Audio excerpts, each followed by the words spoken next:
Stop me if you heard this one before, but forecasts suggest that the freight market is likely to remain sluggish for at least the next 6 months. However, it's not all bad news. If you're in the market for company drivers, the average advertising hiring costs are now at their most favorable in over 5 years. We've also seen a big spike in offers with guaranteed pay and sign-on bonuses. So if you're struggling to secure drivers, it may be time to consider adding incentives like these to your postings, or at least making them more prominent if you're already offering them. We'll also check in with our friend Jason Miller for his monthly economic update. All that and more straight ahead. For Randall Reilly, I'm Joshua Miller, and this is the 30-Day Reset.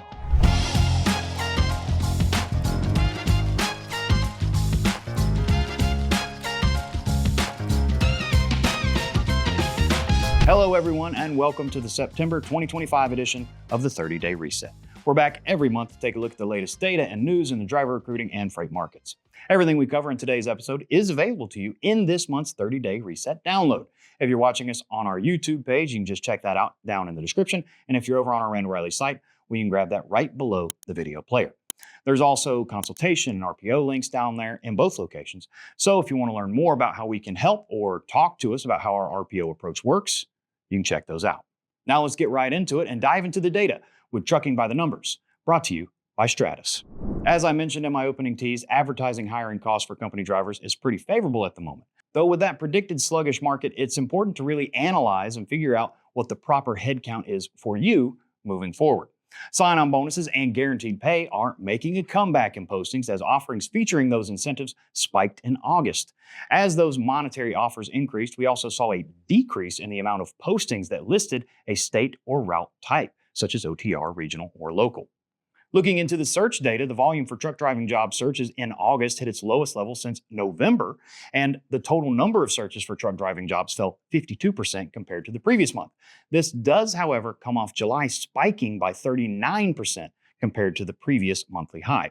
Most industry experts are attributing this abnormal activity to the enforcement of the English proficiency for truck drivers. Click costs have held very steady over the past 3 months for search, while costs on social media platforms dipped 5% in August after falling 12% back in July.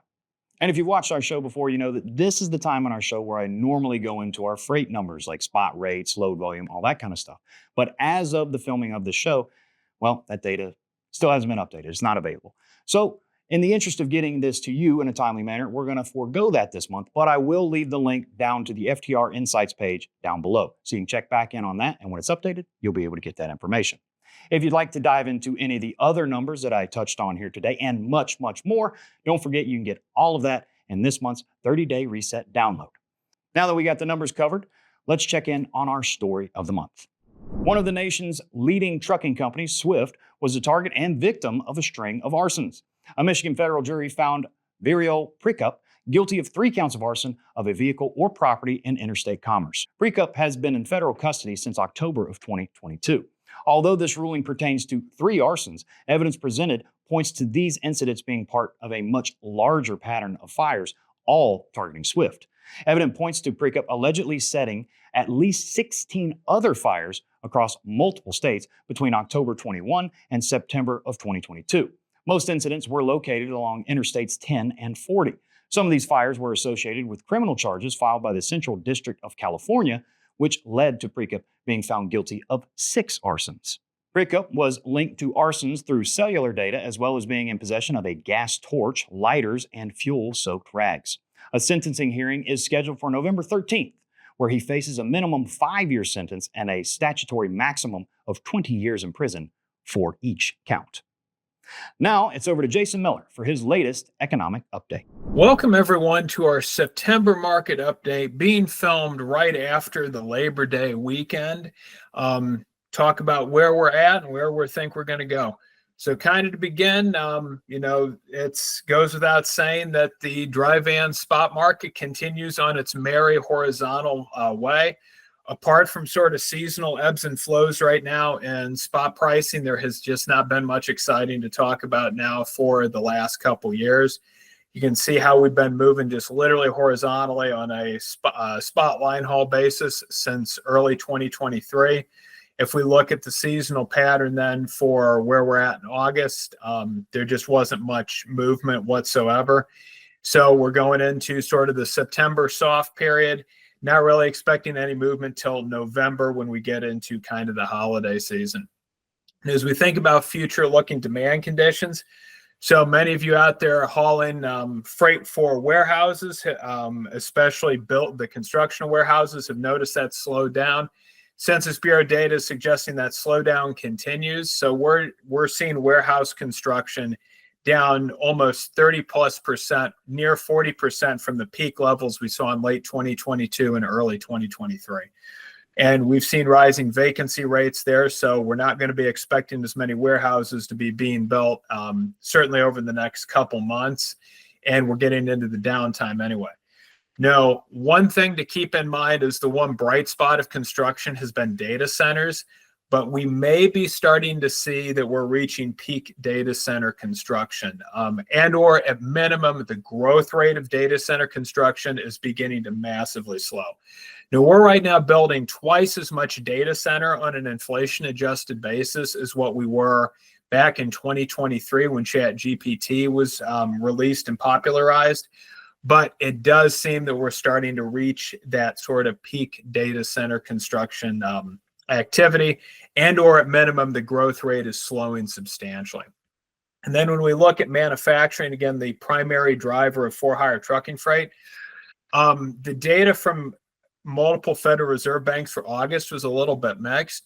So the good news is we did have new orders finally move into an expansionary reading, but that reading is only about +4. To really turn the market over, we want to be seeing readings of at least +10 for multiple months. And so we're just not seeing any signs yet that demand is significantly returning enough to flip the market this year. And then on the backlog side, order backlogs, again, typically a very good predictor of how tight conditions are going to be in the for-hire trucking sector. And we can see backlogs are still very weak at the moment. So there's just not much sign there of manufacturing significantly strengthening. And then one of the things we've observed is that planned future capital investment activity has really fallen. So I've called out in the one chart, January 2025, when manufacturers were really looking like they were about to gear up and start to plan more investment activity. But you can see that activity has plunged subsequently. And to really show how this is different for President Trump's second term, on the right, what I've done is sort of plot data for his first term in office, where 0 is the month he's sworn in, red is the second term. You can see we were at the same place in January of each respective term, but then 2025, the second term, has behaved completely differently. The only real explanation for that is the tariffs, and especially the tariff uncertainty. Because remember, even though some manufacturers may be benefiting from tariffs, the uncertainty surrounding them causes everybody to hit the pause button on investment.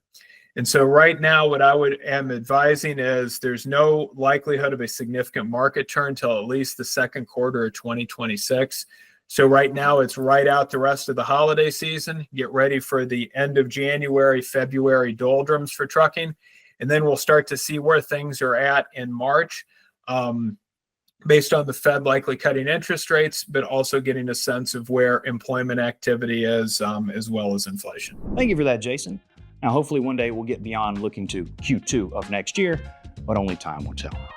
Well, that's going to do it for us here on the 30-Day Reset. Don't forget to download your copy of all the data down below, and don't hesitate to reach out for a consult if you'd like to find out how we can help you reach your recruiting goals. We'll be back next month with another edition of the 30-Day Reset. Until then, thanks for watching.